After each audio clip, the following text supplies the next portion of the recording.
Speech to text क्या है, कहने को ये बहुत छोटा सा है, बहुत बड़ा नहीं है, पर फिर भी ऐसा लगा कि इसको शेयर करना चाहिए, तो हम आपके आगे इसको शेयर करने वाले हैं। ये एक एआई की बहुत ही अच्छी उपयोगी इम्प्लीमेंटेशन है ऑन पेसे में, जिसको हम कहते हैं स्पीच टू टेक्स्ट रिकॉग्नाइजेशन।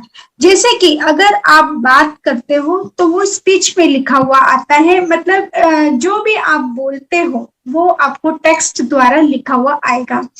ये प्रक्रिया तो बहुत साल पहले तो नहीं कहूंगी, कुछ साल पहले आई थी, और इसका सबसे बड़ा एग्जाम्पल मैं गूगल का ही लूंगी, क्योंकि जब भी आप गूगल में देखते हो कि वहां पे सर्च का एक ऑप्शन आता है, एक माइक का ऑप्शन आता है, आप वहां पे क्लिक करते हो एंड बोलते हो, तो जो भी आपको बोलना है वो टेक्स्ट द्वारा लिखा हुआ आता है। इसको यूज करने से पहले कुछ चीजों का ना आपको ध्यान रखना पड़ेगा, जैसे कि आप क्या बोल रहे हो, आपको पहले तो देखना है कि वो सॉफ्टवेयर में अवेलेबल है या नहीं है, स्पीच टू टेक्स्ट सॉफ्टवेयर में अवेलेबल है या नहीं है। देन उसके बाद आप जो भी वर्ड बोले तो बिल्कुल स्लोली और अच्छे तरीके से बोलेगा, ताकि वो आपके वर्ड्स को रिकॉग्नाइज कर सके और वो आप जो चाहते हैं वो आपको मिले। तो ये इस चीजों का आप ध्यान रखोगे तो आपको यहाँ पे कोई दिक्कत नहीं आएगी। इसके हम बात करें सॉफ्टवेयर की, तो ये बहुत ही 4 तरीके से उपयोगी हो सकते हैं, जैसे कि फर्स्ट है transcriptions, translations, document scanning and online chat. एक एक करके हम बात करेंगे इसमें। एक सेकंड।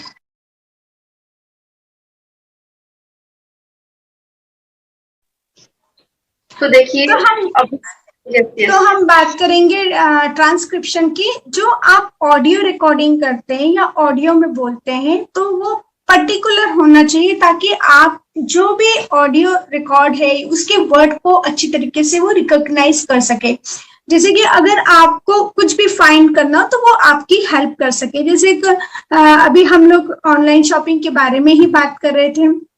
अगर आपको कुछ चीज लेनी है या कुछ पसंद करना है या कुछ वे ढूंढना है या कुछ डॉक्यूमेंट के बारे में सर्च करना है या कुछ मटेरियल आपको इकट्ठा करना है, लाइक कोई डॉक्यूमेंट्स का, एवरीथिंग जैसा आप उसको रिकॉग्नाइज करोगे तो वो आपको प्रॉपर तरीके से बताएगा। देन वहां पे क्या होता है कि ट्रांसलेशन, यानी कि अगर आपका जो टेक्स्ट है, टेक्स्ट को वो ट्रांसलेट करता है लैंग्वेज में।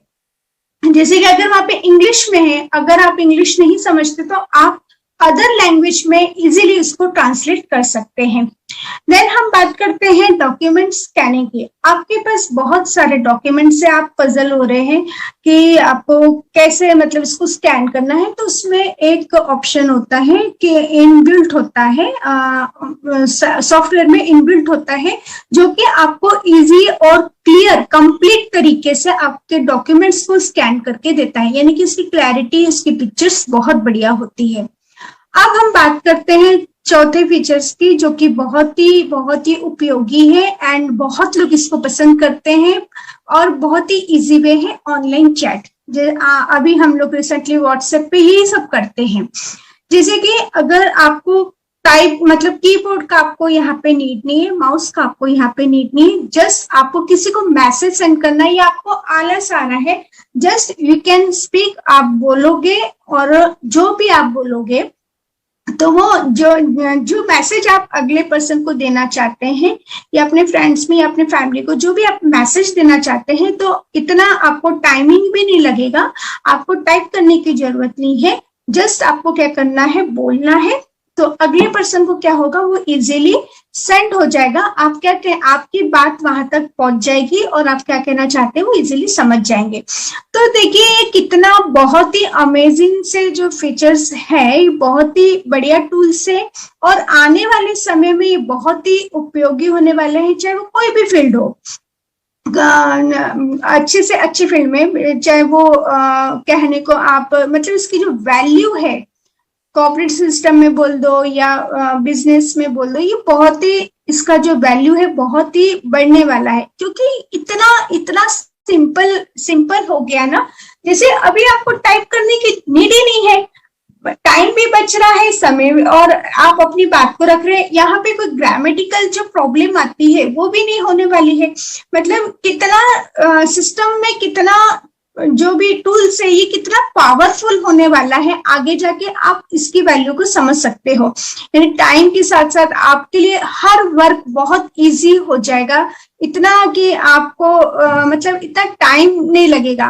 तो ये बहुत ही बढ़िया एआई फीचर्स के साथ हमारा जो मैंने जो पढ़ा था वेबसाइट में स्पीच टू टेक्स्ट के बारे में, तो मुझे बहुत अच्छा लगा। तो मुझे ऐसा लगा कि मैं आप लोगों के साथ इसको शेयर करूं। बहुत लोगों को इसके बारे में पता भी होगा, ऐसी बात नहीं है, लेकिन जिनको नहीं पता है शायद उन्हें ये चीजें मेरी समझ में आ जाए।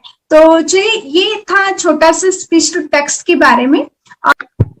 Thanks to Mr. Derek. You're most welcome. It was a long time. You just now join us in this Indian webinar.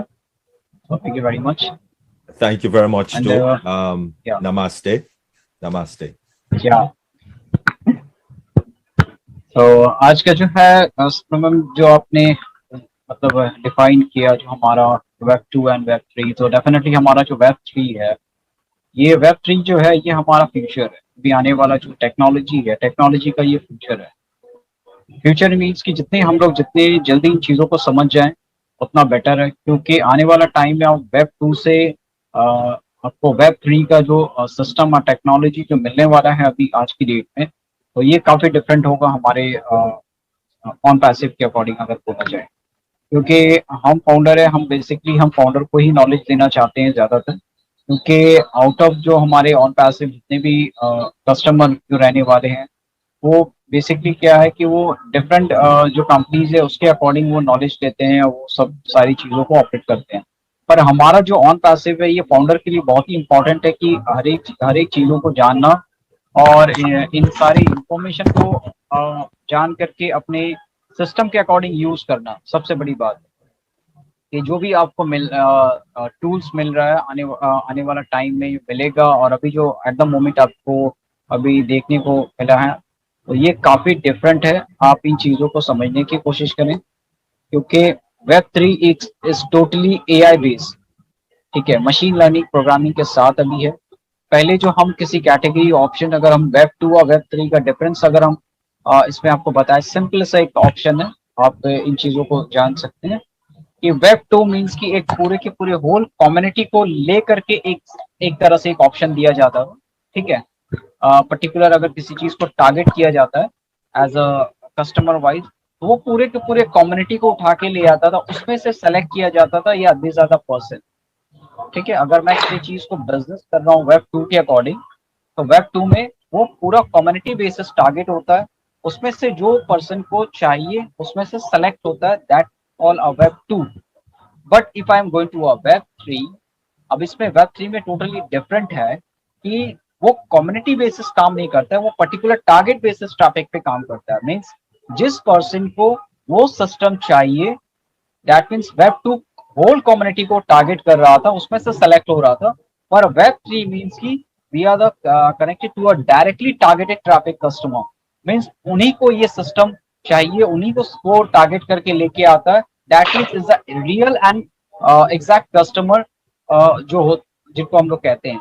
So that's call a web 3। Means आपका जो इन्फॉर्मेशन अगर कहे तो वो टारगेटेड बेसिस होता है। अगर हम कस्टमर चाहिए वेब 3 के प्रोग्रामिंग के साथ जो हमारा ऑन पैसिव आ रहा है, दैट मीन्स कि हम टारगेटेड ट्रैफिक को ही हिट कर रहे हैं, ठीक है, जिस बंदे को जो चीज चाहिए। इसीलिए आज कहता है ना कि अगर हमारे पास 10 मिलियन जो हमारे पास वेटिंग टारगेटेड ट्रैफिक है जब ऑन पैसिव लॉन्च करेगा, तो वो क्यों कहता है? Because they know in the market, वो हर चीजों को जानता है कि हमारा जो एक्चुअल जो हमारा मार्केट है उसमें हमारा टारगेट ट्रैफिक जो टूल्स लेने वाले एज अ कस्टमर जो वेटिंग लिस्ट पे है कि हाँ ऑन पैसिव लॉन्च हो जाएगा तो मुझे ये टूल्स चाहिए, वो वेट कर रहे हैं।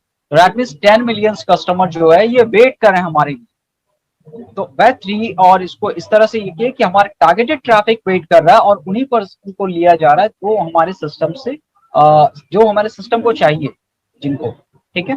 That's all the different to web 2 web 3. That's simple. I just explained to you because आपको इन चीजों का नॉलेज हो then how to its work. Okay, so thank you very much Sapna ma'am. I hope this some few time. Cap, those who are Thank you. there, I think as a part of that, please take this.